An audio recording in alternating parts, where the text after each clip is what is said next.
to take some time to prepare.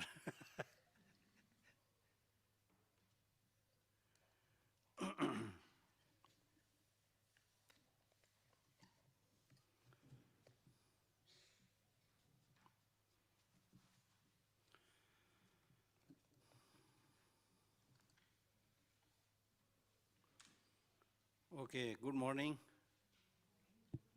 Can you hear? Okay.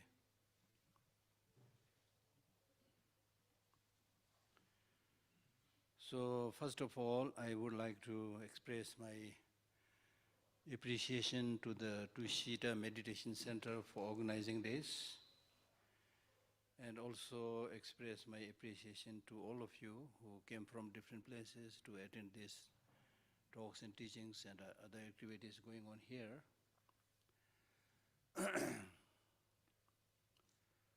I believe that the purpose of such teachings is not to just make you a Buddhist.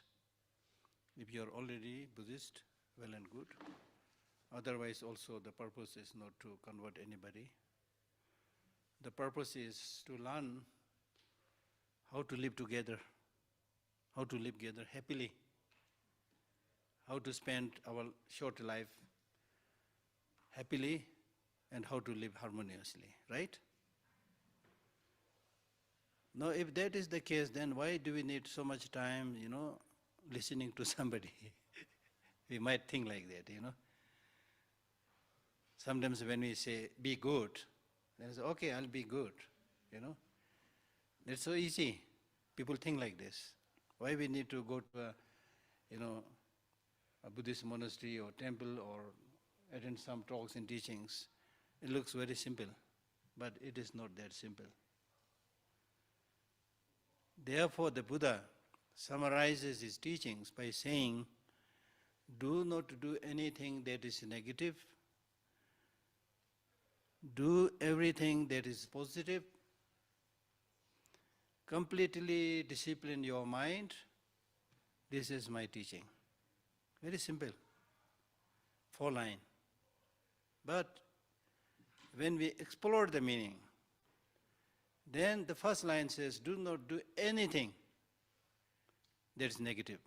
He did not say, you can do this kind of negative things. You can't do this kind of negative things. You can't do this kind of negative things. He did not say. He said, do not do anything that is negative. Now the question is, what do you mean by negative? What is it that is negative? What is it that is positive? That's a little bit complex, not that easy. But basically, I suppose the Buddha is saying that do not do anything that harms other sentient beings directly, indirectly. Here, now we are not talking only about human beings, we are talking about all sentient beings. In the scientific terms, all living beings.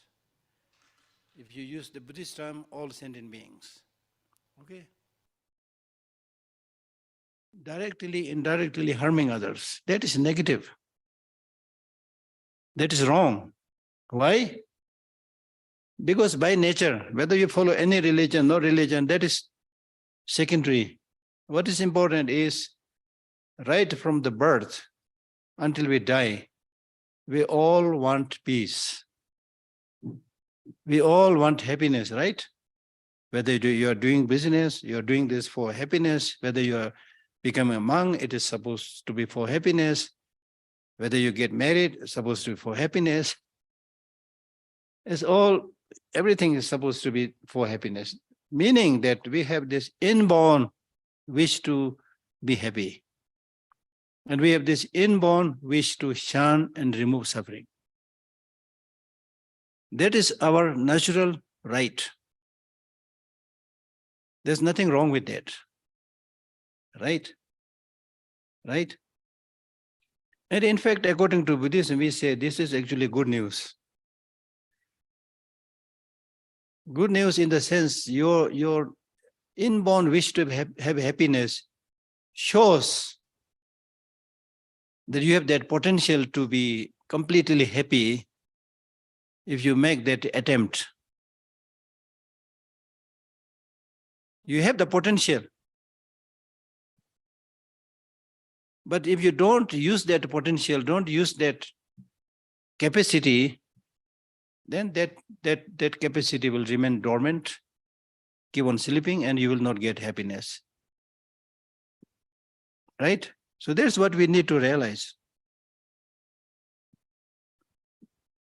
There is nobody who will catch hold of your hand and throw you into heaven. Great teachers can't do that. Even Buddha can't do that. Nobody can do that. Your parents can't do that. Similarly, there's nobody, even your worst enemy, there's nobody who can catch hold of your leg and throw you into hell. That also you can't do. Physically, they may torture you, but mentally, nobody can do that. So therefore, your happiness and your suffering is in your hand. Do not cheat yourself. Actually, you know what I already said is good enough to put an end to this teaching, 5 days teaching. Right? Provided, what I'm saying is, provided if we really think a little bit deeper on the topics that I already said, and then practice it, that's enough.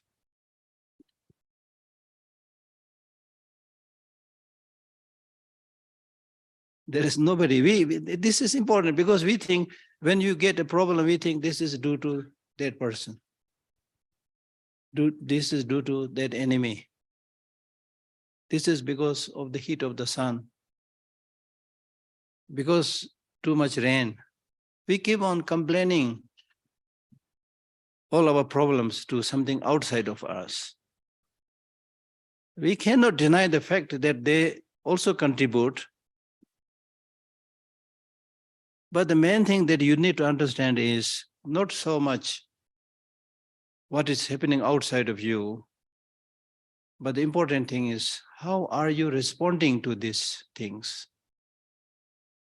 What is happening outside, the heat of the sun, the flood, the enemy, they may be nasty, they may be not so good, but they are not under your control.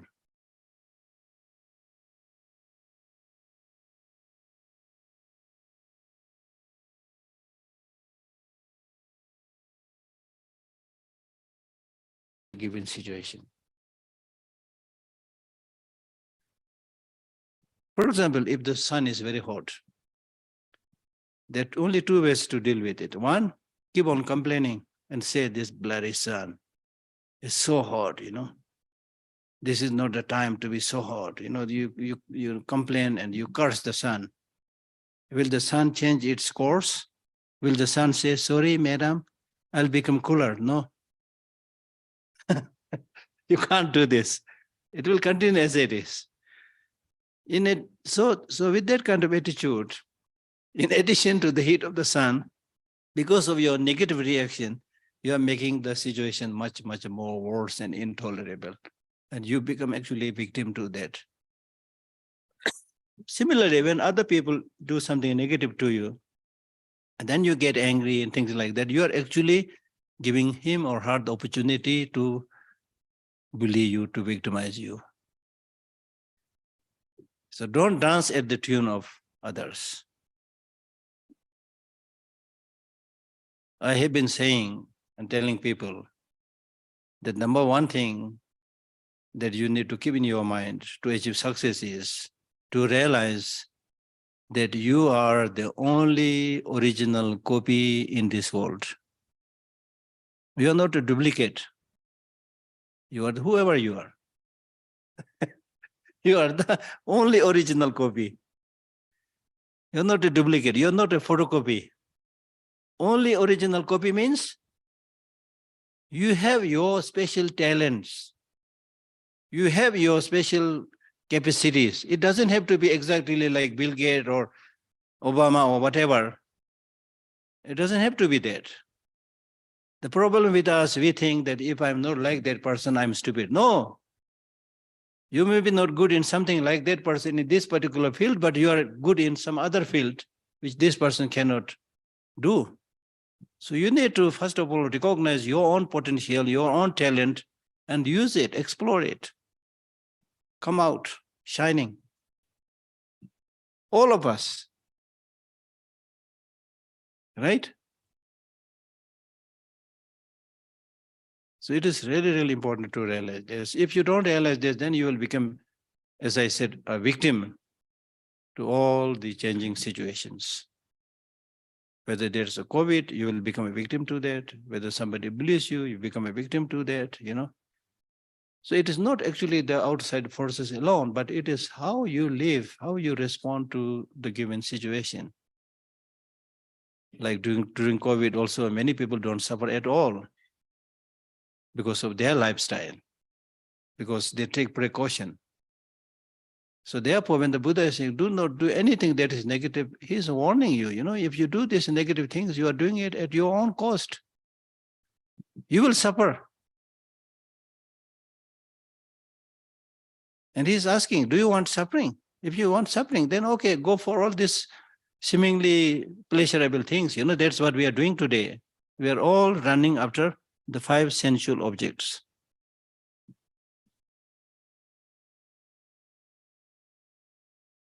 Today, everybody, it has become a fashion today to say that I'm busy. To see anybody, you need to make an appointment. Right? We all say, I'm busy. It's not important you're busy. Is it important to be busy?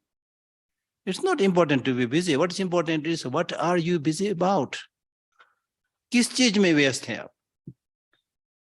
What are you busy about? Most of the time we are busy about useless things. Distractions. Feel good experiences. Sensual, short-lived sensual pleasures. We are busy with short-lived sensual pleasures. We sacrifice the long-term happiness for 5 minutes pleasure, be it eating a chocolate or whatever. You see? So therefore, you need to make a very clear demarcation between pleasure and happiness. Pleasure comes by employing your 5 senses to 5 sensual objects. Something nice to see, something nice to hear, something nice to taste, something nice to touch, things like that. So we are running, chasing these external sensual objects. Now today, many people say, I'm tired, I'm depressed. Somebody is suffering from depression, somebody is suffering from loneliness, somebody is suffering from low self-esteem. There are so many different problems and diseases. Why we are suffering? Because we are running. If you run, you will get tired. It's nothing new, it's natural. So you're running non-stop towards the 5 sensual objects. I need this also, I need this also, I need this also. And you need everything, but you don't have enough money in your pocket. This leads to depression.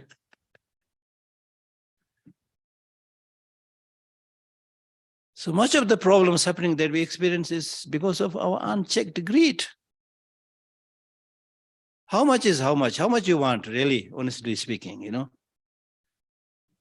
Can the natural environment sustain? If everybody tries to get something means from the nature. The external nature or external environment is a material, physical reality. Anything that is material, physical, by definition, has limitation. So how are you going to get unlimited development and progress from limited resources? You will only end up completely destroying the natural resources, which we are already doing. Look at the unpredictable climate change. You see, Dharamsala, for example, here. Now nobody is sure whether the rainy season has started or summer has started or winter is still going on. You see? So much of the blame goes to us, human beings, because of our unchecked greed. You need everything that is flooding in the market, not knowing that you are the greatest contributor of the junks that we see in the world. suffocating the air, suffocating the ocean, river, everything. We all know this, right? And still everybody is running outside. And inside, nobody is in the home. Your inner house has been locked and you've been going outside. For a long, long time, nobody is in touch with yourself. You are in touch with others. There are many facilities, internet, mobile phone, to keep in touch with others. Can you use your mobile phone, internet to keep in touch with yourself? If you do that, it will look very ludicrous, stupid, right? So much of the problem, suffering that we see today in the world, in whatever name you call it, is because of your inner poverty, your unchecked greed. So I'm not talking about big things like nirvana enlightenment right now. I'm talking about this life to start with. Right? Does it make sense? Of course, it doesn't make sense. You can challenge me, ask questions. We'll have question and answer period. We can all explore. I'm not saying that I know everything. You are just a bunch of stupid people listening to me. I'm not at all implying or saying anything like that. Together, we should together. In fact, I'm able to say something because of your presence. So together we need to explore very seriously how to bring more harmony, calmness in today's society, in your own family, within yourself. I mean, look at right now the situation in the world. Look at the situation in Russia and Ukraine. Look at the situation between China and Taiwan. Look at the situation between Israel and Iran. Look at the situation between Azerbaijan and Armenia. I mean, what are we doing? And you come to listen to such Buddhist teachings, I think it is worthwhile. I'm saying it's worthwhile, not because I'm a Buddhist. Right in the beginning, I said, I'm not interested in having more Buddhist population. And His Holiness, I can watch. He's not interested in that also.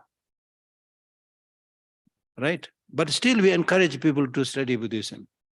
Because if you look at Buddhist wisdom, on the one hand, you have all these so-called great leaders killing each other in the name of their country, defending people, whatever. But the Buddhist teaching says, you don't have to kill people, they will die.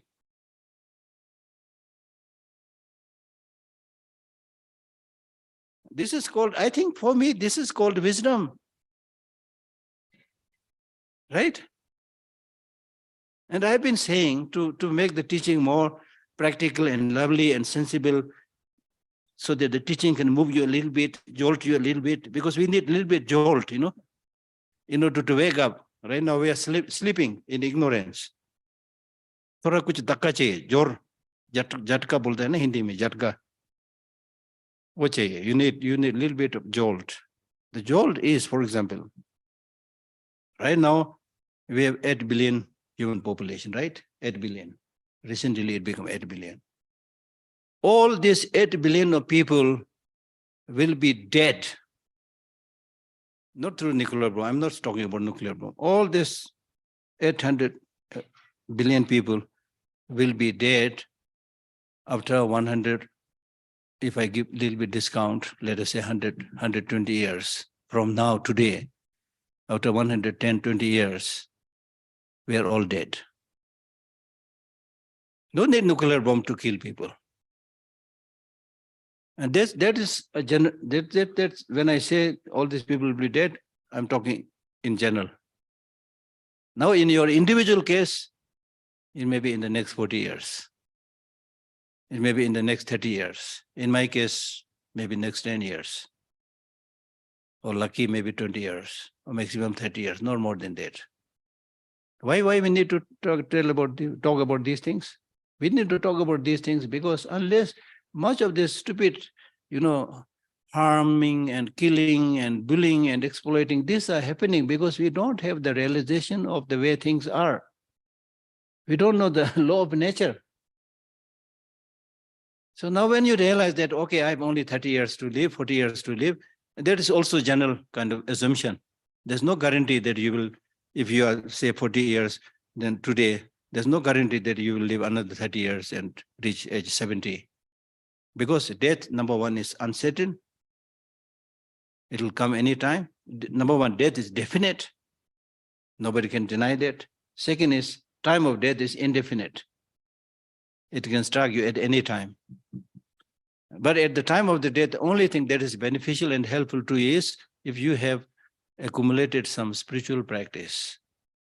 Because when you die, the so-called death is death of the body. There's no death to the mind. The mind will continue its journey.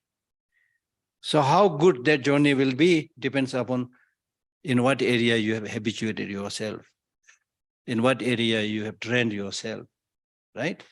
So therefore, the first teaching, when the Buddha got enlightened, he was requested to give the teaching, he refused to give the teaching. He said, I found something that is profound, peaceful, free from fabrication, unconditioned, clear light. Nobody will understand it. Let me continue my meditation. Don't disturb me. He refused to teach for 7 weeks. Then after many repeated requests, then finally he agreed to give the teaching. And then when he gave the teaching, the first teaching that he gave was the teaching, the famous teaching of the Four Noble Truths, out of which the first was the truth of the suffering. And the truth of the suffering was explained with the 4 features. The first feature was impermanence. That's what I'm saying right now. Unless you realize that impermanent nature, you will not make a move. You will only plan to, build more houses, prepare more swimming pools, buy more fancy cars, and you will plan to live forever. I'm not against your material development, but what I'm saying is you can enjoy this material development, but don't think that you're going to live forever. And when you have that understanding, all negative emotions, including grasping, clinging, attachment, all this will cease. Right? So therefore, do not do anything that is a negative. Now you have to see which one is a negative one. I give you a rough definition, but you should see which one is a negative.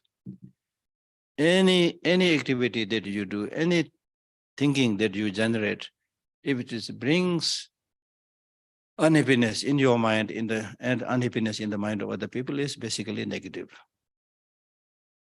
With the basic criteria that we all want happiness, do not want suffering. So if you harm anybody in their journey towards peace and happiness, that is a negative. And then the second line says, do everything that is positive. Again, he says, do everything. When it comes to doing something positive, the beginning should be good, preparation should be good, the actual practice should be good, and the conclusion should be good. Right from the beginning to the end, it should be good, perfect. Now, having said this, people, as I said, people normally think, oh, that's not so difficult. Stop doing bad things, start doing good things. Then the Buddha is saying, no, that is not easy. It is related to your mind. Therefore, the third line says, completely train your mind, completely discipline. That is the crux of the matter. Completely discipline and train your mind. That's the crux of the matter. Now, disciplining and training the mind is not at all easy. It'll take a long time. Even people who have been studying Buddhism for so many years, they are very good in, giving talks and teachings. Some of them, not everybody, but they are quite good. But in terms of their own disciplining the mind, it is almost an uphill task, even for them. This is because, why this is so? Why this is so? This is so, one, because mind is something that you don't directly see. It's non-physical, it's shapeless, it's colorless, right?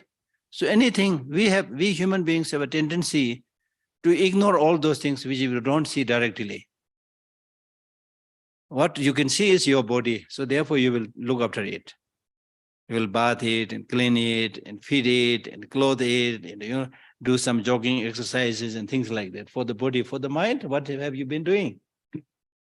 What kind of food you give to the mind? What kind of clothing that you give to the mind? Not much. Not much. But then when you make a comparison between the body and the mind, the invisible kind of mind, the truth is, it is the mind which is your boss, not the body. This body is just a slave of the mind. The mind, while remaining hidden, bunker mein baith ke, while staying in the bunker, something like staying in the bunker, gives the order, do this, do that. You're listening right now. This is the first session, so you're listening very attentively. And after a few minutes, if you don't like my talk, then the mind will tell you, oh, don't waste your time listening to this old monk. Get up, go. Then you might, in the name of going to bathroom, whatever, you will pretend, you're going to bathroom or you're not so well, whatever, you will go. Okay?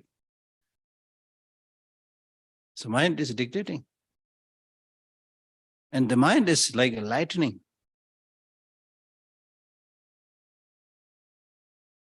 It's fleeting. Very difficult to catch hold of it. Unless you do repeated meditation and practice, it's not easy.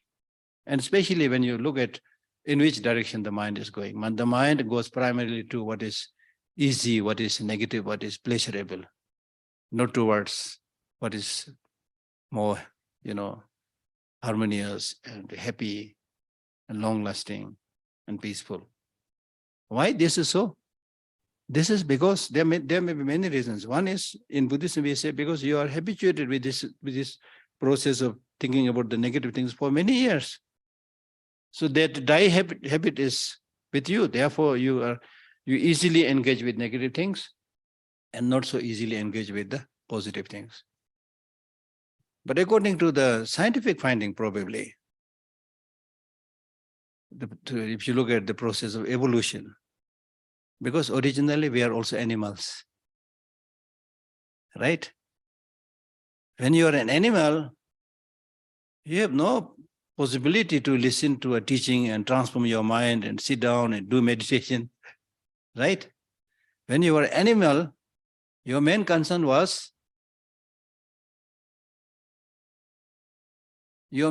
is reproduction, then food also. Food doesn't come like that easily. There's no big mall or something like that, where you go and buy things like that. You just go around and bully and kill those weaker animals. That's your food. So sometimes there will be challenges from tigers and lions. You have to fight, So that's how this scientific phrase, fight and flight response came. So that is still there in our mind. So therefore, attachment and anger and hatred, and of course ignorance, these three, in Buddhism we call them three poisons, playing a very dominant role in your life. So you are very strongly entrenched in this negative ways of life. So therefore, unless you make some special effort to de-link this die-hard habit and get habituated with the positive things, unless you make some effort, you will not be able to change it like that. And then not only this inner conditioning, but also if you look at the environment, especially in big cities, people hardly talk about these things. They only talk about the latest car, the latest house, then Sensex and all those, things. So there's no environment.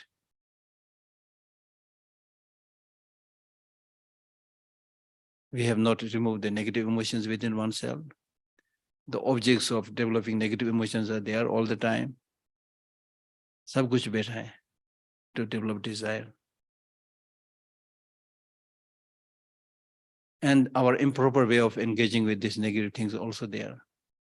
So all the causes and conditions for developing and layering out these negative emotions are intact. So it is so easy. So therefore, You need to make special effort. That's why we talk about retreat, stay a little bit outside people. Solitude. Solitude is not similar like loneliness. Right?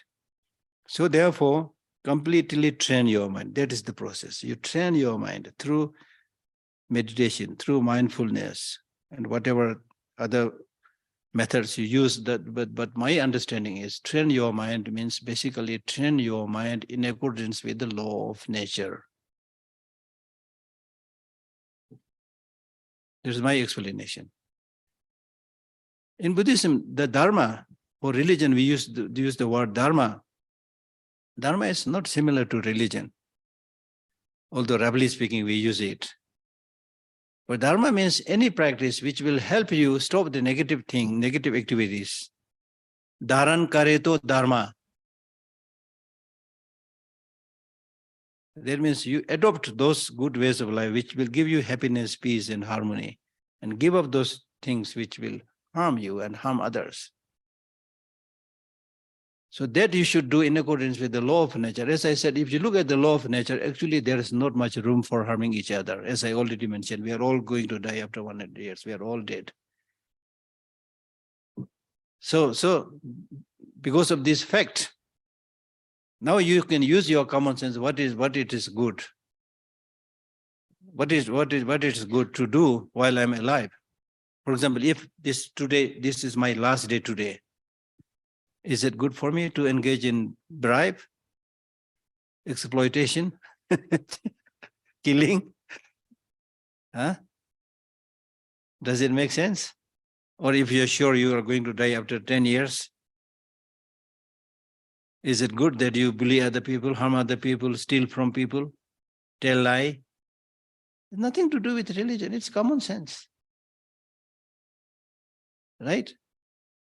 So therefore, the only thing, let me give you this story, You have all had this experience. I had this experience.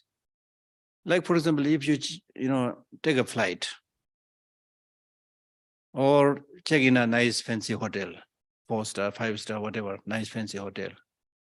So when you first check in that hotel, let us say 5-star hotel, everybody who is checking in looks like a gentleman and gentlewoman, and they also think that, yes, I'm somebody. So people don't bother so much to talk to each other. At the most, they will say, hi, good morning, at the most. And I can manage myself. You can manage yourself kind of attitude. Then you check in. I experienced this once. I'm sure you experienced this also. I was on the 22nd floor of a nice hotel inn. I was then traveling with His Holiness. So at 2 p.m., there was a siren. Because of this siren, everybody, on whatever floor they are, they all came down to the lobby with a minimal of cloth, whatever they could get hold of it, because they are all, with fear, they all just came running down. So now because of this siren, when they are all put together on that lobby, there was no need for any introduction towards each other. They had suddenly become so nice. When they were just checking in the hotel, as I said, they hardly bothered to talk to each other. But now they are all so nice. From which country you came from? How are you today? So nice. That is the thing. You can't pretend. In life, you can't pretend. Similarly, when you take a flight, again, you look at another good gentleman, whatever, you take your seat and then the food is served, everything looks good. The flight is smooth, very good. And nobody bothers again talk to each other. At the most, you do some little bit smile, nothing. But then suddenly the pilot announces, ladies and gentlemen, we are now entering the zone of turbulence. Tie your belt. Just by that announcement, you become mellowed, start looking at each other, So this we should understand much in advance. We are sailing in the same turbulent boat. The only way to be happy is to travel together nicely, harmoniously, helping each other, not taking advantage of each other. Right?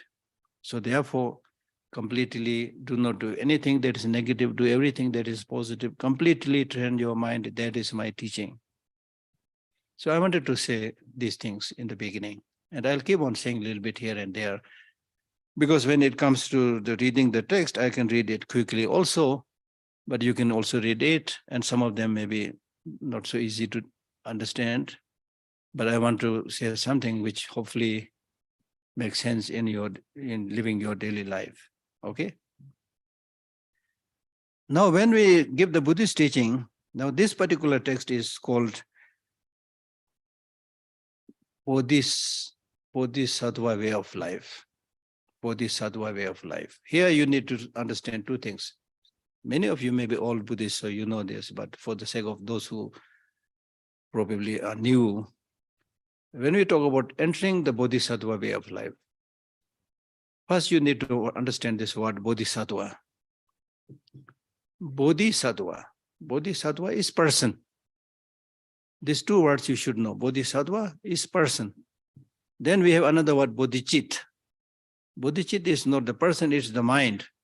Bodhicit means chit is mind, bodhi is enlightenment. So Bodhicit means the mind to enlightenment. A person who has cultivated that Bodhicit in their mind, that is called Bodhisattva. So get very well acquainted with these two words, first of all. Bodhicit and Bodhisattva. Bodhisattva is person, Bodhicit is the mind. Now when we say Bodhicit, the mind to enlightenment, now you should know the definition. Bodhicit is a mind aspiring to get Buddhahood or complete enlightenment for the sake of all sentient beings. If you need to write this down, write this down. Because we are having class, okay? Because it's so important for all of us to study and understand the teaching, okay? Because if you don't understand the meaning of the teaching, you'll not be able to practice it.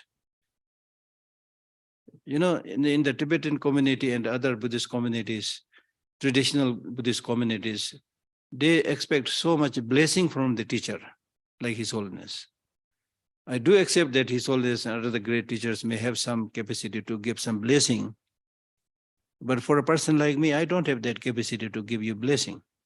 And in fact, the word blessing, actually loosely translated, the word blessing, the Tibetan word is chinlap, means transforming into a state of magnificence.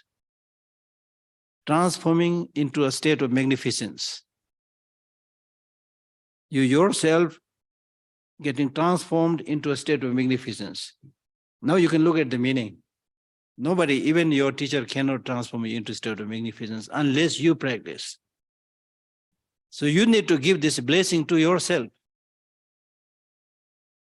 Don't expect just blessing from a Buddha or from teacher. You know, they are good inspiration, you know. If there's a karmic connection, yes, it makes an impact. But the most important thing is, just as I said right in the beginning, you need to protect yourself. You need to take care of yourself. You are the one who can give blessing to yourself. Because if you remove the negative emotions, or at least reduce the negative emotions, and strengthen and cultivate the positive emotions, you are blessed. Then you can say you have received blessing from the teaching. Not necessarily so much from the teacher, but because of your own attitude. Right? And when you reduce, you need to realize these things. When you reduce your negative emotions a little bit, I call it miracle.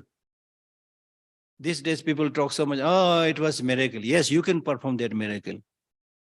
If you're a very angry, hot-tempered person, then after listening to this text and teaching, if you reduce the intensity of your anger a little bit, that is a miracle. That is a miracle. And that state of reducing negative emotions and producing positive emotions is also called accomplishment. Siddhi प्राप्त बोलना है ना हम लोग हिंदी में, सिद्धि प्राप्त, achieving accomplishment, achieving attainment. That is also again in your hand. Okay? So therefore, entering the Bodhisattva way of life. Now you know who is Bodhisattva. The Bodhisattvas are those who have cultivated bodhicitta, and they practice all those things which is beneficial to others, like the practice of the 6 perfections and so forth. So now by studying this text, what you are saying is, I will also emulate and follow the examples of these great bodhisattvas, and I will myself gradually become a bodhisattva. Or at least I will start going towards that direction. I mean, there cannot be a project, believe me, there cannot be a project better than this project. Even if you're thinking in terms of a successful project where you're able to make a lot of money, that's how we measure these days. But believe me, if you're sincerely able to cultivate this bodhicitta, I mean, at least move towards it and reduce the intensity of your negative emotions, your health will be much better. That means saving money. Now, these days you are compelled to explain in terms of money also, you see. Right? Right? Your health will be much better. You will stop many useless things where you have to spend so much money. That way also you earn money. So making money is not like working like a donkey and make some money at the end of the day and then you squander it. You're mentally not functioning and give all your hard-earned money to a psychotherapist. That is what they do in the West. I've seen this.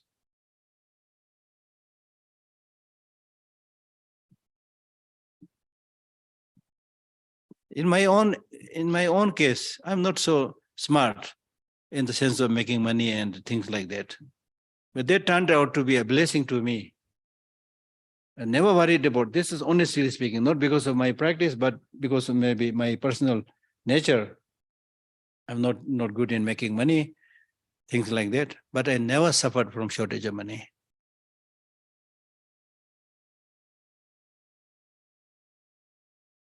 I'm giving you myself as an example. And people ask me, Geshe, are you happy? I say, I'm happy. And then many of them, they think that I'm happy. They don't ask a second question. Then there are others who chase me actually and say, Geshe, are you sure? You said you're happy. Are you really happy? Don't you live alone? See the question? If you're living alone, you can't be happy, number one. This is how people think. Do you live alone? Yes, sir, I live alone. Are you really happy? Yes, I'm happy. Why are you happy?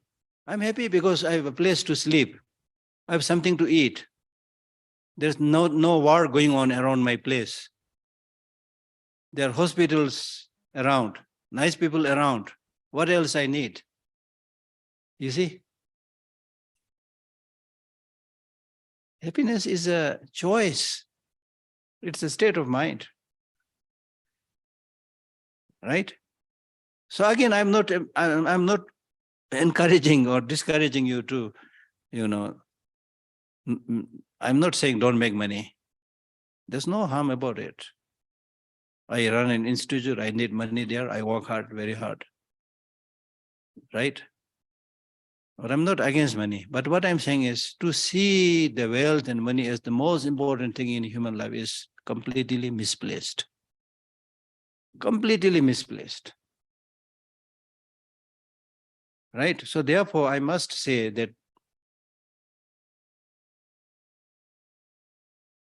when you move towards cultivating bodhicitta or imbibing some of these qualities of bodhisattva, increase your compassion a little bit, increase your loving kindness a little bit, increase your understanding of wisdom, understanding emptiness and shunyata a little bit, you will see the result.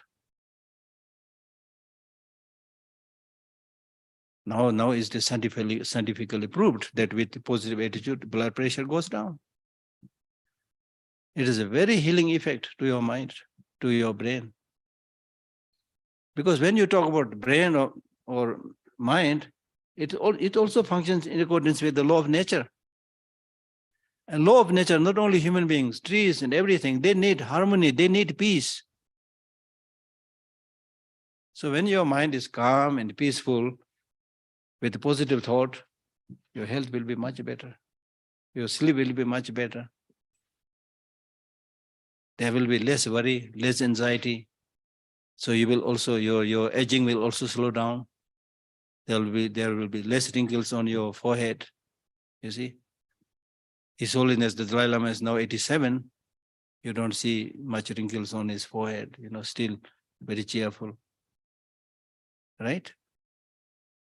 So that's possible. That's really possible. Then when you understand everything in their right perspective, if you live, okay, wonderful. If you die, okay, wonderful. There's this acceptance. There's this acceptance. So there are bodhisattvas who pray and say that if today is my last day or I'm going to die very soon, they say, they're not worried. They say, wonderful. They're not pessimistic. They say wonderful because if I'm going to not going to live long, die quickly, it's okay because I'm not going to live long committing negative deeds in that sense. And if I'm not going to die in a few days, but I'm going to live a long, long life, wonderful. Because then I'll do all the good things, Whatever is there, wonderful. So long as you don't harm others, so long as you have this love and compassion to others. Right? And these qualities, loving kindness, compassion, bodhicitta, these are the most rare, priceless commodities in today's world. But interestingly, they are free. The real good, best commodities are actually free. What is not so good is sold.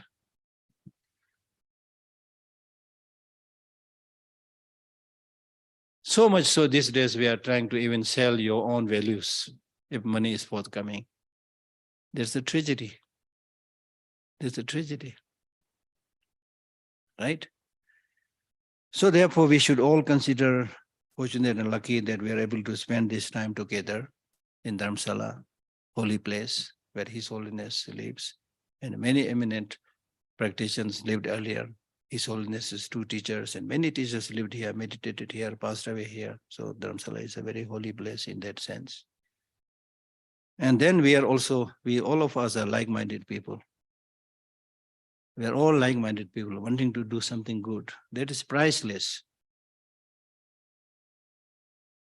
I remember Martin Luther King saying, I don't feel sad when bad people do bad things. I feel sad when good people don't do anything. So at least we are trying to do something good together. We are here to charge our battery. When we go back to our society, it's like going into darkness. Then that charged battery will be useful. It will be like a flashlight. It will be very useful. You may not know this right now, but you will know this. Whatever you study here, get here, you will find that a blessing, special energy. Once one of my Westerner friends came to see me and she said, Geshe, I've been living in Dharamsala for many years. I don't see what I got here. I don't see any spiritual development. So what should I do? I said, go back to your home. That was a little bit blunt, right? But I said that with a purpose. She might have thought this is a little bit blunt, but anyway, it's not because of my asking, but she was anyway going. So after some months, she came back to see me. She said, Geshe, thank you. I said, for what? Last time when I went to see you and told my problems, you said go back to your country. I didn't understand. So anyway, I went back to my country. Now I know how much I learned in Dharamsala. Because back in their own place, she was able to see people doing so many stupid things, where she was able to clearly see why people do like this. She even felt, now I can guide them. I can give teaching. You see, that's the thing. Nobody wants to suffer, but we suffer because of ignorance, because of short-sightedness, because of confusion. The more you gain clarity about the way things are, the more your perspective will get enlarged. The more you'll be able to handle problems and difficulties easily. The more you reduce your grasping to yourself, grasping to your dear and near ones, the more you will get the liberation, freedom, right? So there's so many things to learn. And especially this particular text, Bodhisattva way of life. I don't know how much we will be able to cover, but doesn't matter. You need to continuously study this later on. Now luckily there are many commentaries. In Hindi also there are I have at least 4 or 5 books in Hindi also I have. Okay. So Indians can read that also. Then English, at least I've seen 4 or 5 translations of the root text and also commentaries. You know, some commentaries are just 1 chapter, others are commentaries of all the chapters. So you're lucky, we are lucky. We have all the materials, right? So even if you can't read too many books, first settle down with this Bodhisattva way of life. You will be very happy. This is like a book written in the 8th century. And there cannot be a book better than this on ethics. Wrote in the 8th century by Indian saint scholar. He's not only a scholar, but highly accomplished saint. He was born somewhere in Gujarat. Okay, Kathiawar, I think somewhere there. Just like where Gandhi was born, probably quite similar. So anyway, we are very lucky, very lucky. But when you read the text, you will know. Okay, now when it comes to, now you know Bodhisattva and Bodhicitta, right? Then when it comes to actually giving the teaching, there are ways of teaching, how a Buddha would give the teaching. How would a Buddha give the teaching? Buddha would give a teaching by performing many miracles. So that has its own attraction. You know, people are very attracted to miracles. And then there are ways of teaching by an arhat who has removed all the negative emotions. They have their own capacity, special capacity to give the teaching. Then there are ways of giving teaching by scholars of Vikramshila, scholars of Nalanda. I'm not going to go into detail about all these things. Okay, this I think you can read. Then a word or two about the composer of this text, Shantideva. Even in his youth, he was so peaceful. Shanti means peace. Deva means deity. So he was praised, extolled by people saying, you are really a peaceful Deva, peaceful deity. Right? But ordinarily in the monastery, he behaved as if he's not interested in study. He was studying in a university, you know. And most of the time, they found him doing only 3 things. Externally looking, his outside behavior was, he was a bhukta, is a Sanskrit word, bhukta, which means one who just keep on eating. Number 2, susta means sleeping, eating, sleeping, and kunsiva, that means moving around, going up, going down, only 3 things. So therefore people nicknamed him Busukuva, somebody who is only good in eating, sleeping, and roaming around. But internally he was really thinking and exercising and practicing. You know, you can't judge people from outside. And then in order to tease him, his fellow students and teachers, they said, no, we must teach this person a lesson. You know, he's only doing these 3 things and not paying attention to the study. So probably there is a system in the university to let the students give talks. So they said, now it's your turn to give the talk. And in order to tease him, they put a very high throne with no stairs to climb. And then he came and he stretched his hand or something like an elephant's nose or something, like pressed the seat a little bit down. And he went to sit on the throne, half flying. He already had such achievement. Then when he sat on the throne, he said, shall I give you a teaching which you heard before? You never heard before.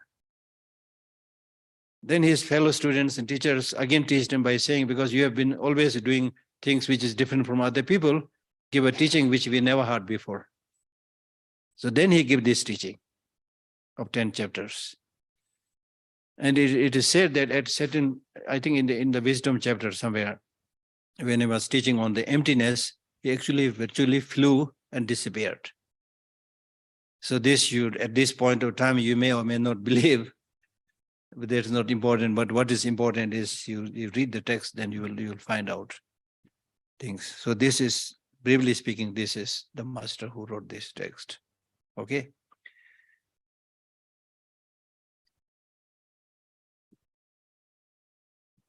Now, the next is when you listen to Buddhist teaching, you should listen to the teaching with pure motivation. Because in harmony with the content of this text, which is talking about bodhicitta, the wish to become Buddha for the benefit of all sentient beings. The two, when we say bodhicitta, it is two aspirations. One, to become Buddha. The purpose is to help all suffering sentient beings. Right? This is important because ordinarily when you are asked to help somebody, you think about giving some money. You think about giving some cloth or other material things, right? But in Buddhism, what we're saying is these are also good, but the best way of helping them is giving them education. People primarily suffer because of ignorance and lack of education, not so much about material facilities. Because, we have this saying, if you want to help somebody, teach him fishing rather than giving fish. If you give fish, he will finish it. That's the end of the story. If you teach him fishing, it will last a longer time. So like that. So therefore, the purpose is to give education to people, because all our negative emotions and sufferings are rooted in ignorance. Ignorance, I think, let me introduce this right in the beginning. Two things very important in Buddhism, two core practices. One, bodhicitta, I have already explained. Second, wisdom realizing emptiness. Wisdom realizing shunyata or emptiness. Have you heard about this before? You heard about this, you know this very well. It's not so difficult, okay? Realizing is difficult, but developing some understanding is not difficult. Sometimes teachers also say, oh, emptiness is difficult. Students also say emptiness is difficult. I don't think it's so difficult, just to develop some understanding.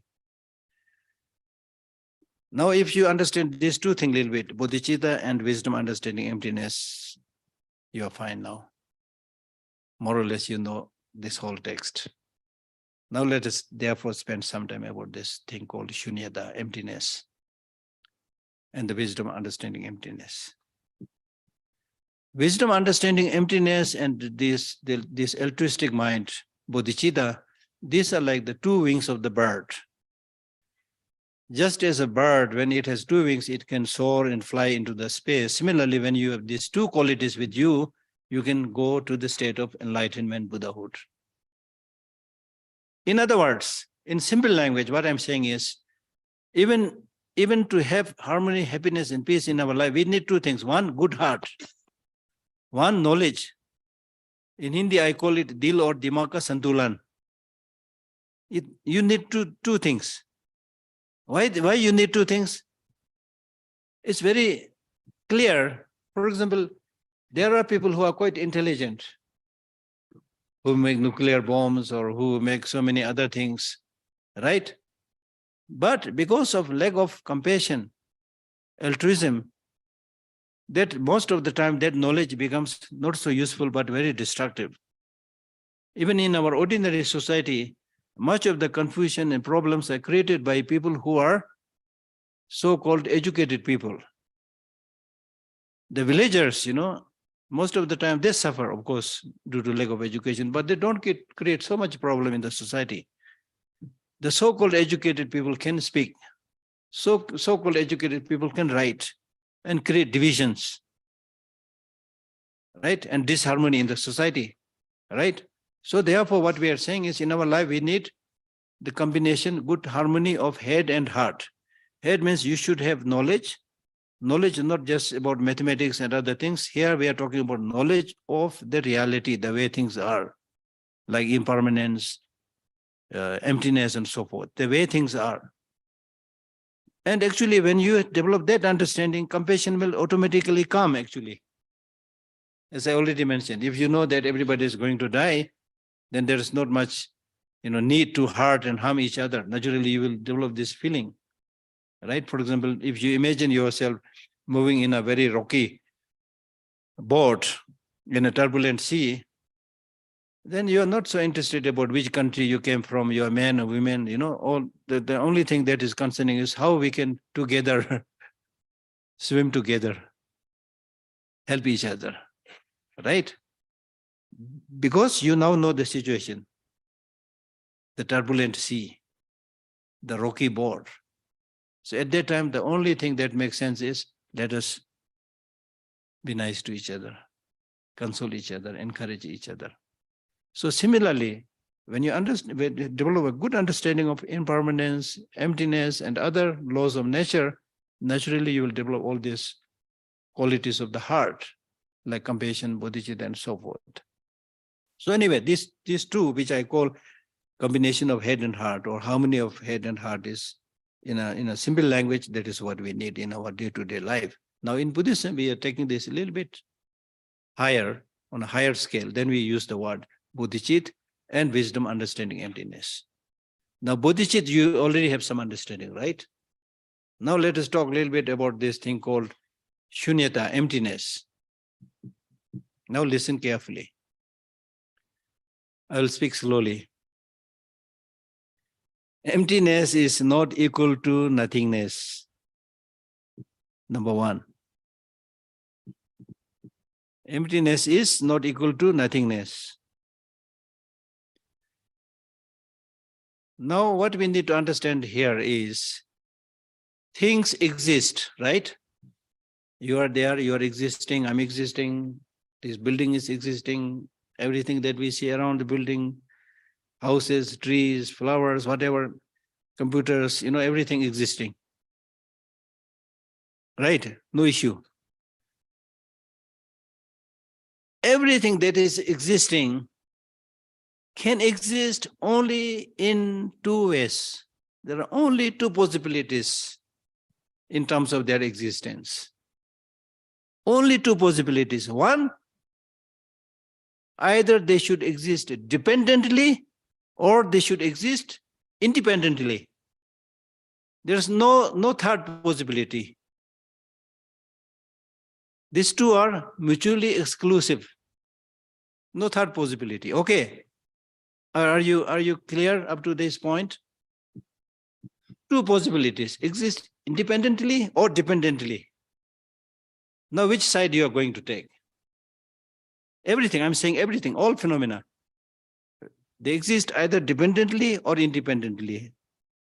So, which side are you going to take? Dependently. Dependently, everybody? Don't be lukewarm, just say it. Yeah, dependently. Dependently. Dependently means either all the impermanent phenomena like the laptop and book, these are dependent because they are dependent on their causes and conditions. That's easy, right? Your negative emotions also depend on causes and conditions. Now the problem lies with the so-called permanent phenomena. The permanent phenomena are also dependent because they are dependent on names and designations that we give. They're dependent on the names. And let us say the book, the whole book is dependent on its parts, the leaves. And the parts are dependent on the whole book. Together, then you can give a designation book, right? Now look at this carefully. Dependent phenomena. Like, for example, this microphone. Now if I say, okay, can you hear I'm speaking through the microphone? You have no problem, right? Instead of that, if I say, okay, listen carefully, I'm speaking through the elephant. What is your reaction? You will say, this old man is now insane, has gone out of his mind. The difference is only the designation. At a particular time period, somebody give this designation microphone, and there's no problem. Everybody agreed microphone. So now we say microphone, no problem, right? Now because you have all agreed to do that, now somebody stupid like me comes in and say, this is not microphone, it's elephant. You will not agree to that. But the difference is only designation. There was nothing called microphone existing from its own side without having to depend on a name or a part, things like that. No. So that's why we conclude and say all phenomena, not only they exist, but exist dependently. No, because they all exist dependently, therefore there is nothing that has independent existence. Are you getting? Dependent existence, independent existence are mutually exclusive. I said that, right? It can be only one, not two. Now we all concluded everything is dependent existence. Therefore, there is no independent existence. They are mutually exclusive. Because things are all dependent, therefore there's nothing that has independent existence. Clear? I'll keep on repeating this until you understand. Things exist dependently, therefore there is nothing that has, the other side is independent existence. Things exist dependently, therefore there is nothing that has independent existence. Up to that, clear? So this lack of independent existence is called emptiness. Emptiness means empty of independent existence. Say it loudly. Things exist dependently, therefore there is nothing that has independent existence. That non-existence of independent existence is called emptiness. Therefore emptiness means empty of, say it loudly. Emptiness means empty of independent existence. You got it. Emptiness, you got it. Clear? Is it clear?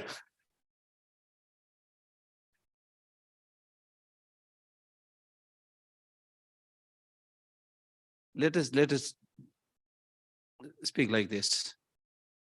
Let us think about a coin, which is two sides. One side is dependent arising. Dependent arising. Right? Things arise by depending on the dependent arising. The other side is emptiness. These two are two sides of the same coin. Because things arise, come into being because through dependence, therefore on the other side, there is nothing that has independent existence. Still not so clear? I find it very amusing. Is it clear?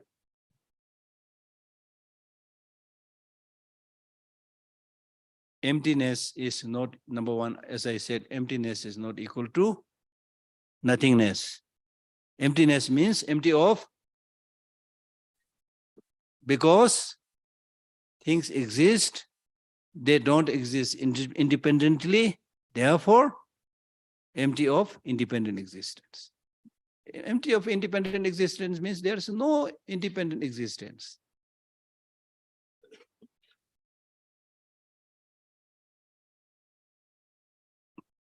Emptiness is like zero. In mathematics, it's like zero. In mathematics, do the zero have a value? Is there a value to zero? In mathematics, if you say in my pocket is zero, that means you have no money at all, right? But in mathematics, I think like that. In mathematics, zero has value, right? I'm not good in mathematics, but I think it has value. Somebody made a very interesting comment by saying, I am a zero and I will always follow you. It's only when you are zero, you can help others. If I follow 1, I become 10. I'm a zero. I'm always there with you, help you, increase your value. If you're 1, I'll go after you, you become 10. If you're 2, I go after you, you become 20. So it's like that, you see. Now the interesting thing here, the point that we need to understand here is,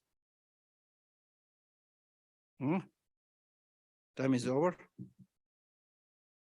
Oh, yeah, still we have time, yeah. The interesting, why we need to bother our dear head with this very complex issue is, ordinarily, to our unquestioning mind, when we fancy something, we tend to see that fancy object as having independent existence.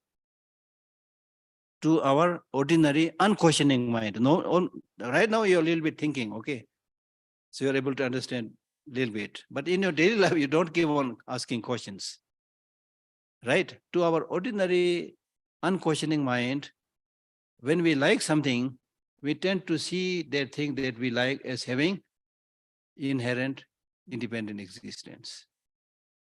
For example, I give you a very convincing example. If you have a boyfriend or a girlfriend that you like, especially during the honeymoon, okay, they'll say, oh, she's my dear heart, She is so beautiful. Her beauty is there. Her beauty is 100%. So you, at that time, you don't see any fault in that person, that boy or girl, 100% nice, 100% handsome, 100% beautiful. That is not true, but because of your exaggeration, because of your ignorance, you fancy it, then you have negative emotions, you see that as 100% beautiful, 100% handsome,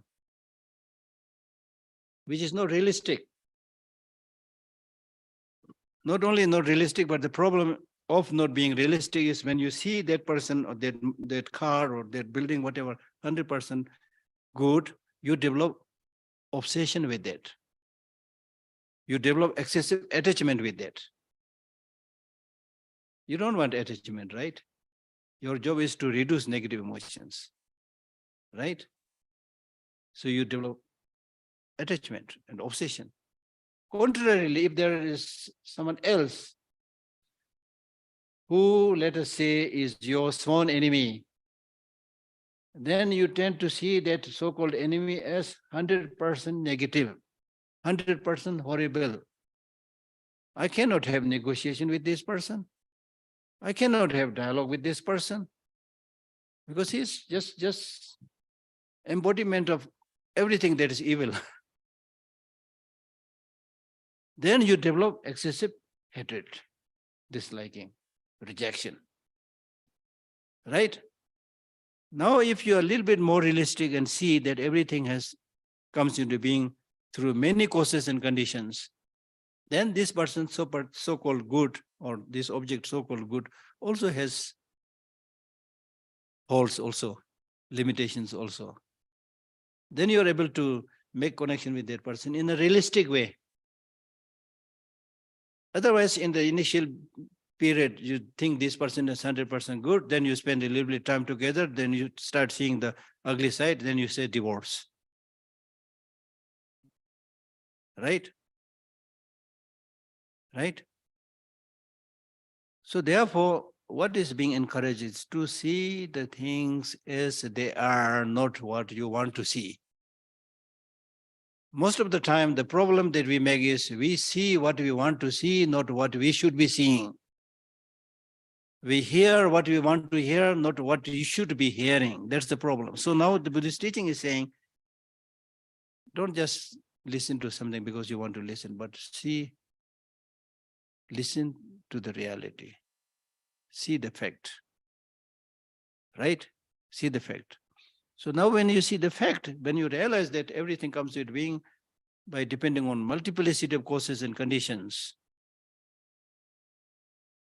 For example, if you meet somebody who has been very nasty to you, then your immediate response is that I will give a befitting reply to this person. Why the hell is he's bullying me?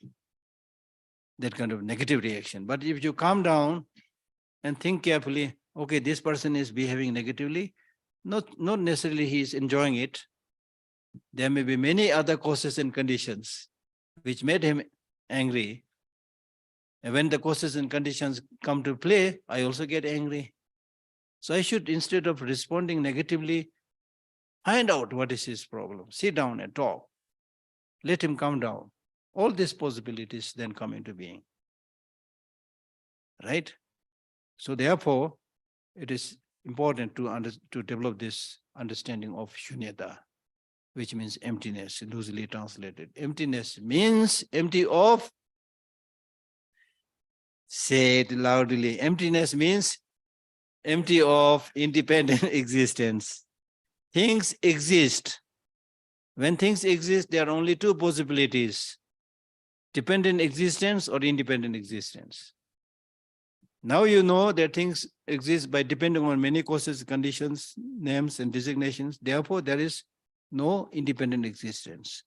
So emptiness means empty of independent existence. Clear? Some people are still not responding. I hope everybody understood. This you must understand it. Otherwise, no point talking, you know. You need to take something with you. Yeah. Independent existence means actually there's nothing that is independent existence. If there is one thing called independent existence, then it should not depend on any causes, any conditions, any factors, any names, any designations.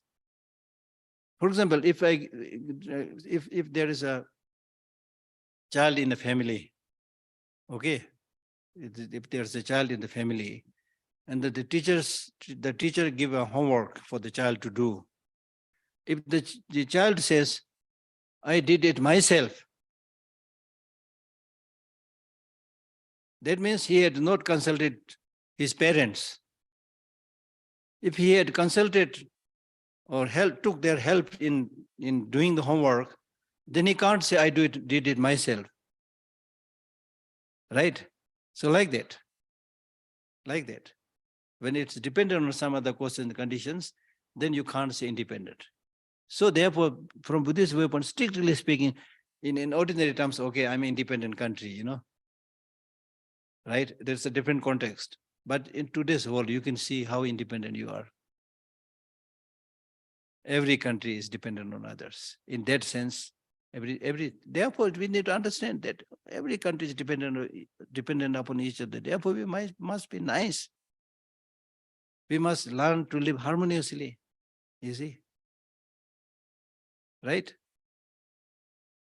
With this problem in Russia, you have shortage of gas in Europe, shortage of grains because of the problem in Ukraine, you know, dependent. Yeah.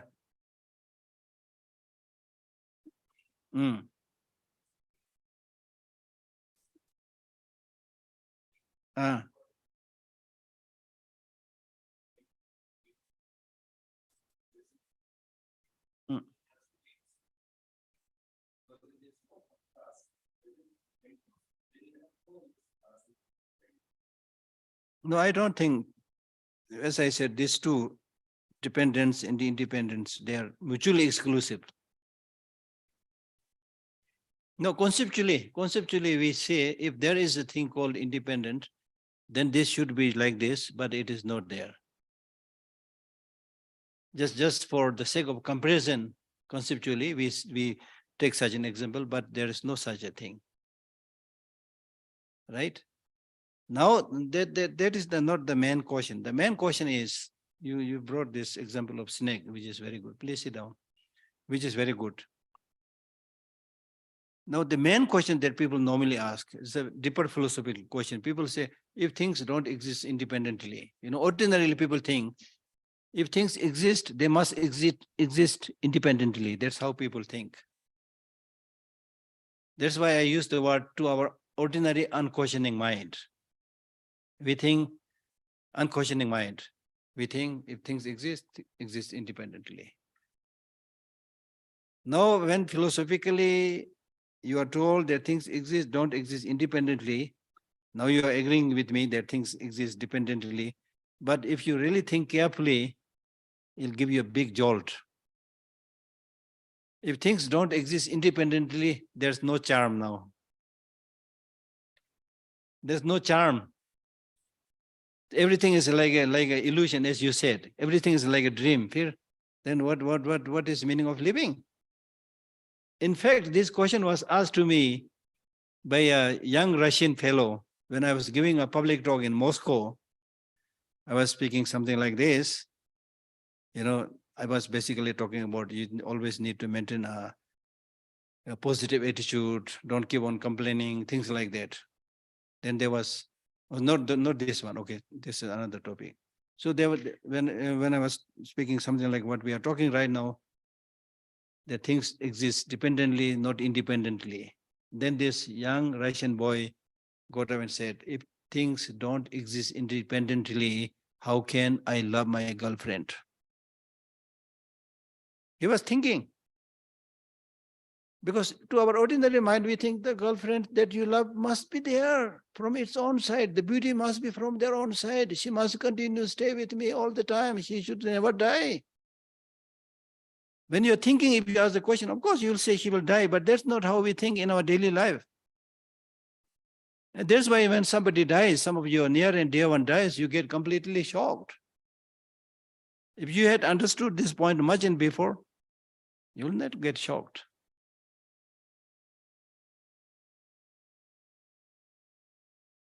So now the point is, there are many things to say. Now the point is,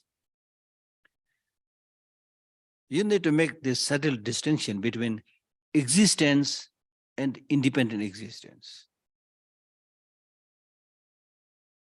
What we are saying is things exist, but don't exist independently.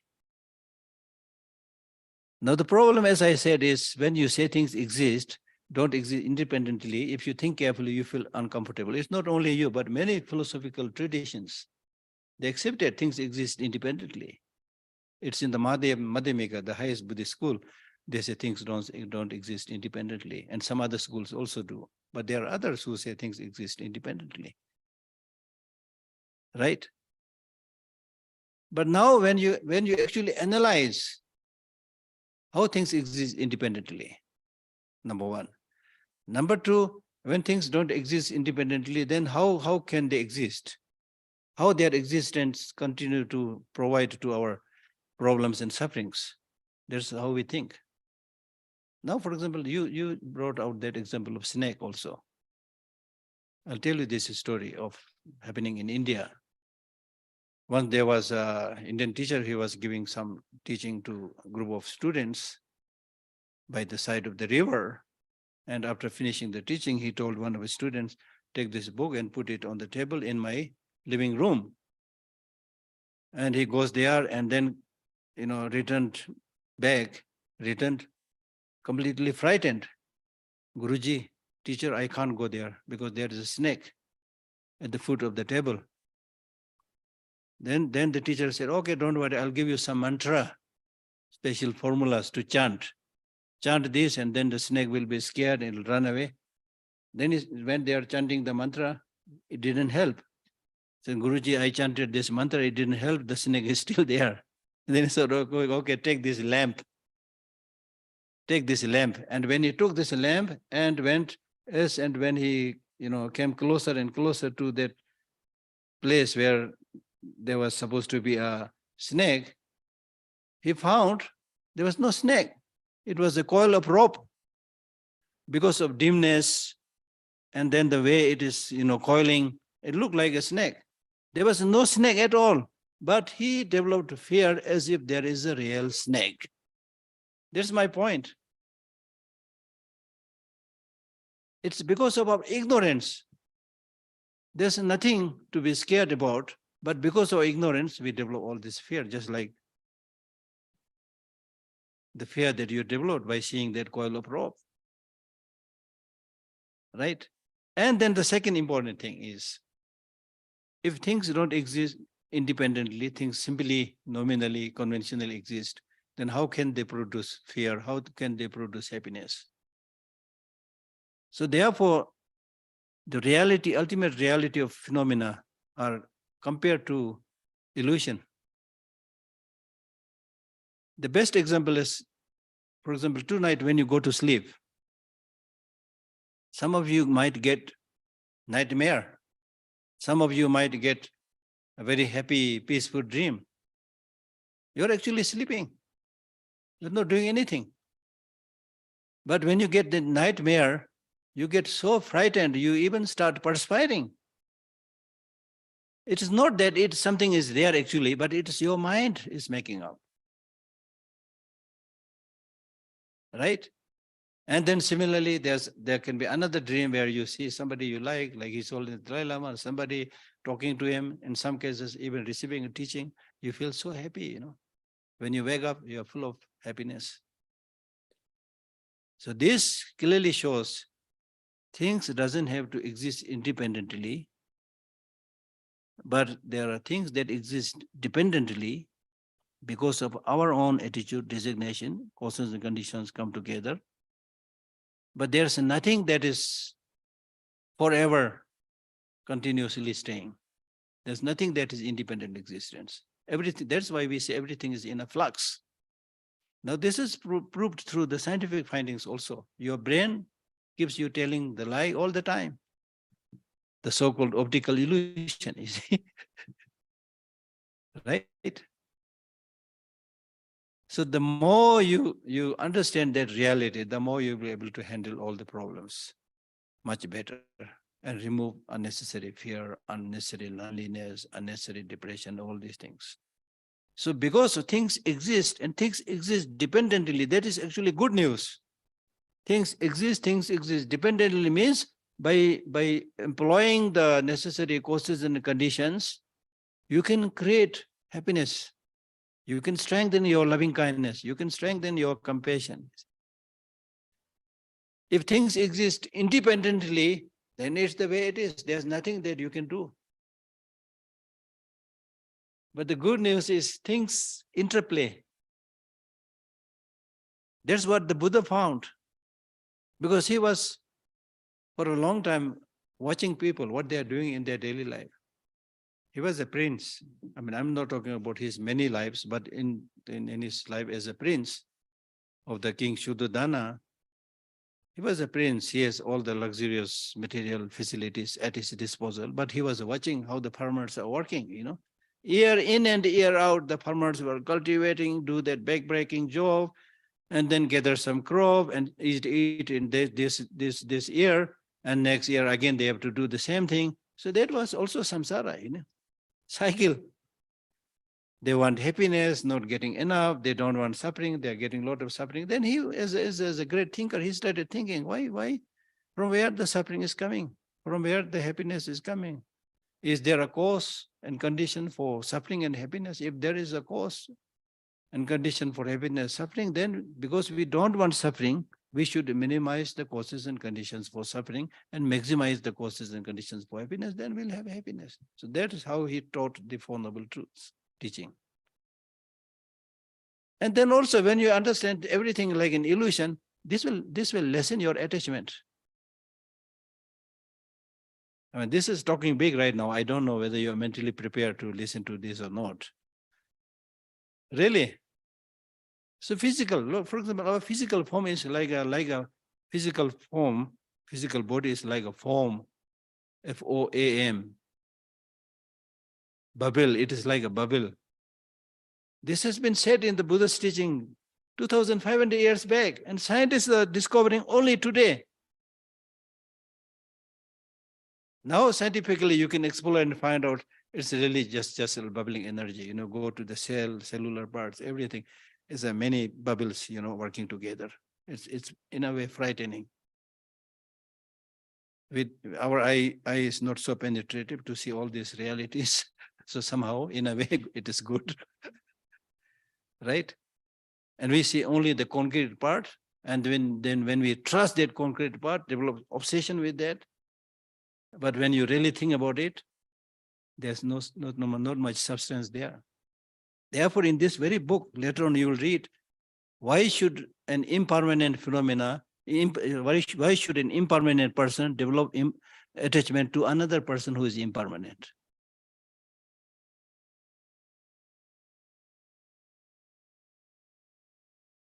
Right?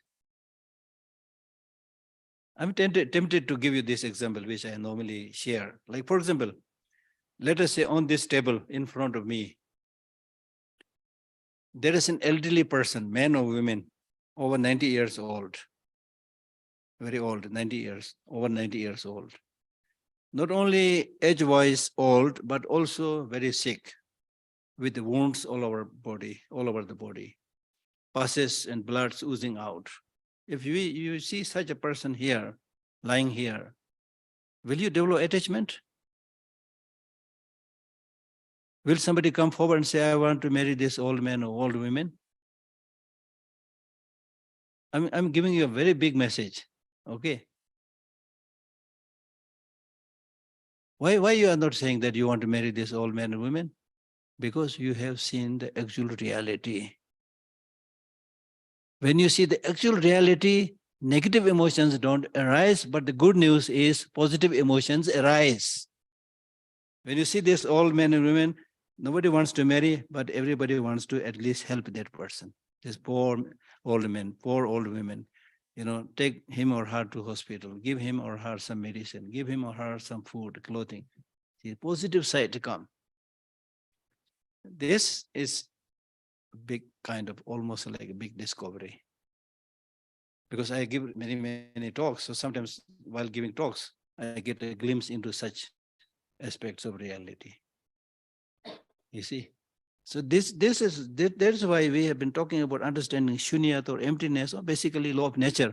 The more and more you see the law of nature, the reality, the way things are, the more that will contribute towards harmony, peace, happiness, developing all the good qualities. Because negative emotions, if you look at negative emotions are number one, very narrow-minded. For example, if you develop attachment to somebody, a young man, a young boy, or a young woman, you will make this big declaration. I love you and I love you only. Supposed to be having made a big declaration, but you can see how stupid it is. Here you are saying, I'm going to tie my neck only to you and no room for other people, But that same person, when develops a positive emotion like loving kindness and compassion, he would say, I love all sentient beings. So you can see these two kind of business love and genuine love. The first, I call it business love. I love you so long as you love me. This is called business. But what is taught in Buddhism is unconditional loving kindness. I love you whether you love me or not. Because I know you are like me. You want happiness, do not want suffering. And I look after myself as much as possible, not because I'm special, but because I want happiness, do not want suffering. And I know you are also in a similar situation. So as much as possible, I will also take care of you, love you. So that is the difference. Therefore, seeing reality in its many perspectives is so important. Okay? Okay, some questions.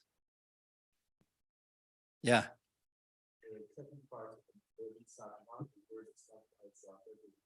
Sattva means one who has that mind of bodhi.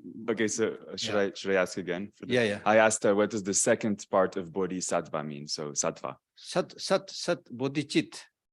Okay, the sattva means one. Sattva basically means being who has that bodhi mind. Okay. Yeah. This is in verse. Okay. So there is actual reality, right? Yeah, So there's a reality that I see, Yeah. there's a reality that other person see, exactly. but there's actual reality. Oh, So there are multiple realities, yeah, right? yeah, So, but that thing, for example, microphone yeah, is a microphone, yeah, right? Yeah. So this is actual reality. yeah. So it's independent of other person's consciousness, No, no, no, no, no. Who give the name microphone? a conscious person. That's why it is dependent on the person who give the name. So, it's So not independent. how can I define which is actual reality and which is not actual reality? There are two things. One is called conventional truth. Another is called ultimate truth. Emptiness is ultimate truth. Conventional truth means conventionally, worldly speaking, yes, this is actual truth, but this is not the ultimate truth. For our exchange purposes, we give a name. Without name, you can't communicate. So that way we say, yes, microphone is there. I've seen it. I packed it. It's there. That way. But if you see that microphone having independent existence, then you are wrong. In that sense, it is not real. If you say real in the sense of having independent existence, then this is not actual, not real.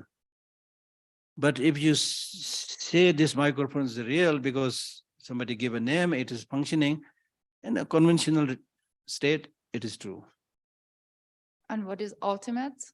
Ultimate truth is having no independent existence, shunyata, emptiness. Oh. Okay. Speak? Yeah. No, I don't want. Yeah. I thought you were raising the hand.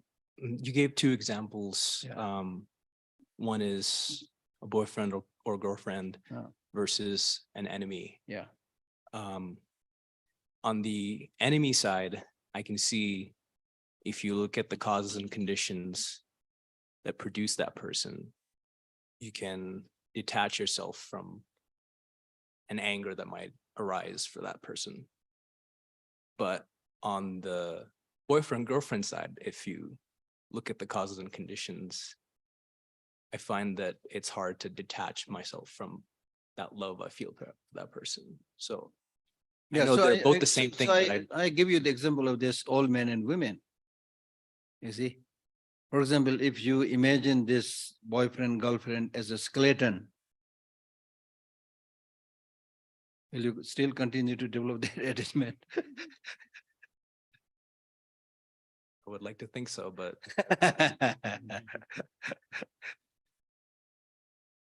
So the point that I was making was, when you see the reality, like this body, if you look at this body, it is packed nicely. In the modern system of packaging, everything that is fragile is packed nicely. Not only it is packed nicely, but if you take a flight, when you fly, then all those things that are fragile are not only packed nicely, but on top of that packet, you also write fragile, handle carefully. So if we take a clue from that, we are very fragile because it's packed so nicely. The first thing we see is skin, 7 layers of skin. And actually, if you study more, then they say that first layer of skin is actually dead skin. So we should not be too fond of touching that. Anyway, this is a kind of, don't worry about that, yeah. So then under the skin, flesh mixed with blood. Then under that, bones. Then deep down, marrows. So like that when you go, then especially internal organs, outside packed nicely, so looks nice, handsome man, beautiful woman, whatever. I mean, it's okay. But the point that I'm making is, I'm not saying there are no handsome people. No, I'm not crazy. Buddhism is not saying that. But what I'm saying is, If you really look at the reality, the internal organs, if you understand how the internal organs function, how your lungs function, how your heart function, you will actually take much good care of yourself. Because we don't understand that reality, we think we can put everything in our mouth. Bitter, sweet, whatever, then you suffer from diabetes, all kind of problems. Because you don't understand that reality of fragility, right? So therefore, from that point of view, it is important to understand that. Okay, yeah. And then also I already explained, the more you see the fragility, actually the more genuine love will come. Business love will go. That's the point. See, but how can we develop that? How can we see the things, right? Everything is labeled. This microphone is labeled. This is a microphone. Exactly. This is a beautiful girl. Yeah, This is a ugly girl. This is a black. This is white. This is handsome. What? If I'm seeing the thing, how can I, I'm seeing this microphone and that coming into my mind all the time. That is happening and going in my mind. This is a microphone. This is a microphone. This is a microphone. How I can see this is the existence or appearance. How I can cultivate this side. So I can see the thing as so it is. now two things you need to understand. One, as he also asked, we are not saying microphone doesn't exist or things don't exist. Things exist. You can use it, but don't get stuck there because they don't have independent existence. They're fragile. They're not long lasting. When they break, don't get shocked. That's the point that we are making. Okay. So here, what is really important is bridging the gap between appearance and reality. Bridging the gap between appearance and reality. This is the point. Now, we normally go after appearance. The marriage is after, most of the time, not necessarily 100%, most of the time, marriage is after appearance. How does the boy look? How does the girl look? Appearance. Go to shopping, appearance. And because of this, the shopkeepers, the mall owners, they know we go after appearance. Therefore, in a mall, you will see everything arranged so nicely, beautifully. For example, the fruit juice that you see in the shelf, maybe 10 months old. But it looks so nice because the outside, the wrapping, the package is so nice with flowers and colors. Inside it's more or less old. But it will not smell because they put chemicals inside.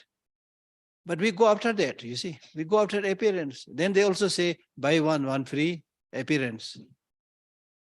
Right? And then the basket is there for you to pick up. And you have a plastic card about which you don't know how much money you have. You see. So you go after all these appearances and do the shopping. And after the end of the shopping, there's a story called shopping coma, Anyway, things like that. Then it's only after when you reach home and unpack what you bought, you realize, why the hell I bought all these things? It's already in my home or whatever. I don't need this, So we go after appearances. So take time. Don't just go after appearance. Find a little bit deeper truth. Okay. Yeah. I have a question. So many people. Yeah. So to do that, even if I found it intellectual, Mm. to really live it, I just have to train my mind. Exactly. Your experience also, if you watch your experience also, it will really help you understand that gradually. Because truth you can never hide. So here and there you will get a glimpse of it. Then you will be able to develop that conviction of the truth of the teaching and your personal experience. Then strengthen it. Yeah. I think like if we live with a person long time, we get married, we love him very much, it's very hard to be in conscious that he might die. Like if we think he might die tomorrow, he might die in 10 years, like it's very hard to be vulnerable, to really love him, to be like, no? I'll tell you a story. I'll tell you a story. Very interesting story. How can you be with someone, how one- can you not be shocked when someone that's close to you is dead, actually? The core message of the Buddha's teaching is do those things which is beneficial. Don't do those things which is not beneficial. Okay. Because of ignorance, what we do is we end up doing all those things which is not so beneficial. What is beneficial is when you are living together with somebody, your family, relative, husband, wife, whatever, live nicely, help each other. That's beneficial. When they die, no point crying. When you cry, it's useless, not beneficial. And also you don't have to cry if you had that understanding much in advance that these people, I'm going to die, they are also going to die. It's like meeting here. We know that we are here for 5-6 days. We'll all, our tribe, our best to be nice to each other. That's the way. That's the way. Then you have nothing to worry, nothing to regret, because you have really helped your brother, husband, wife to do the good way of life. So I'm definite he or she has taken a good rebirth. I will also take a good rebirth. Nothing to worry. You see, it's like your friend departing from here and one going to San Francisco, one going to Beijing, you know.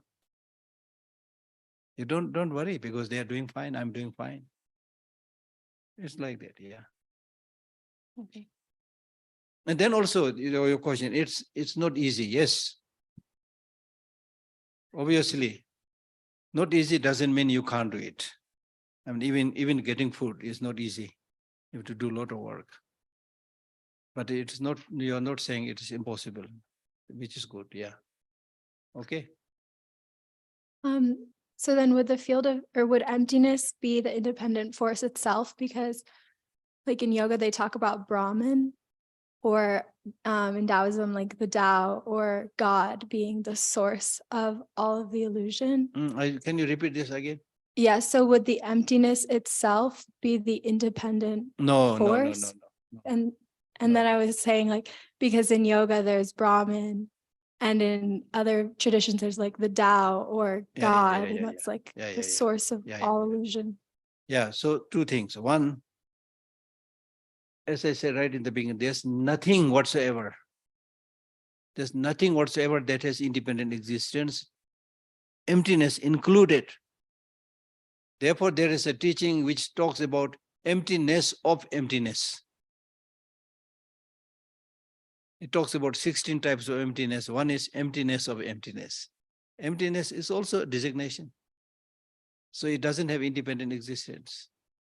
So that's why in Buddhism, that's why with due respect in Buddhism, we don't believe a creator God. A creator God which is permanent, not created by anybody without cause and condition, we don't believe that. Similarly, soul, we don't believe in Buddhism. Permanent soul without cause and condition, we don't believe in that. But that is not saying that who is right, who is wrong. We are not saying that. I'm just presenting the Buddhist way of thinking. Okay. And then one more question. How do you have an ultimate truth or ultimate reality if there's nothing independent? Yeah, there's nothing independent, but it's not equal to nothingness, as I said. There's nothing independent, but there are things that exist, which is important for you to understand. Things exist. Sir, if Chitta is the mind, then what is non-dualistic consciousness in Buddhism? This is the same. Chit, mind, consciousness, they are same. Sir, but mind is dualistic because there is one physical reality and one mind. So there is dualistic. No, there's a problem with the English term. But in Buddhism, we have mind, consciousness, they are basically same. So anyway, whether you use the term mind or consciousness, what we are talking about is mind is something that is luminous and cognitive. anything that is luminous and cognitive is consciousness. It is mind in that sense. Okay, then within mind, yes, there are dualistic mind, non-dualistic mind, mind which is distracted, mind which is concentrated. So many types. Thank you. Yeah.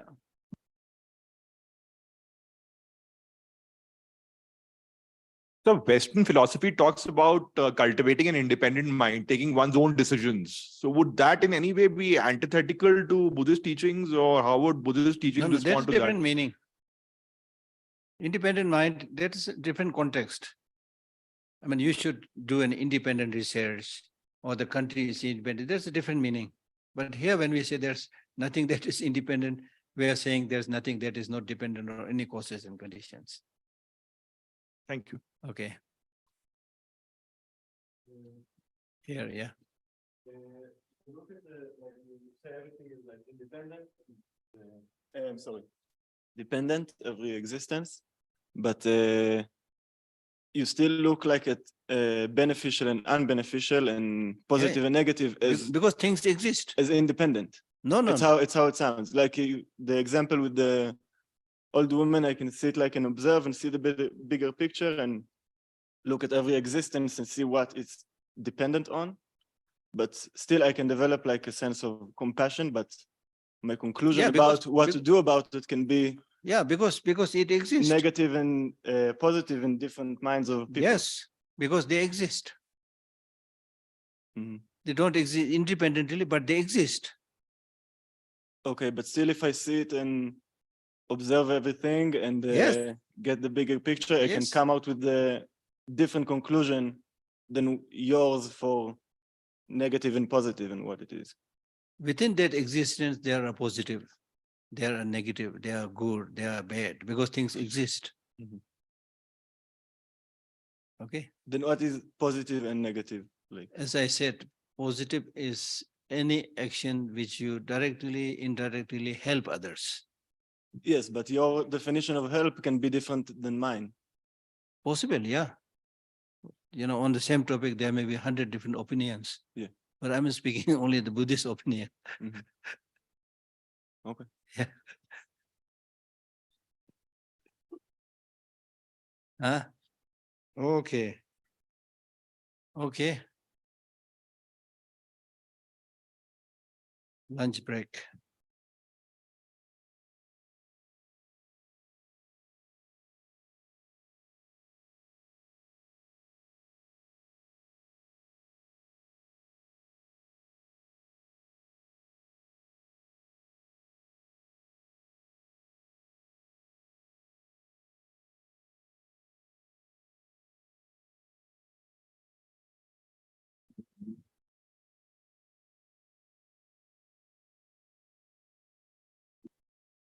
Oh yeah,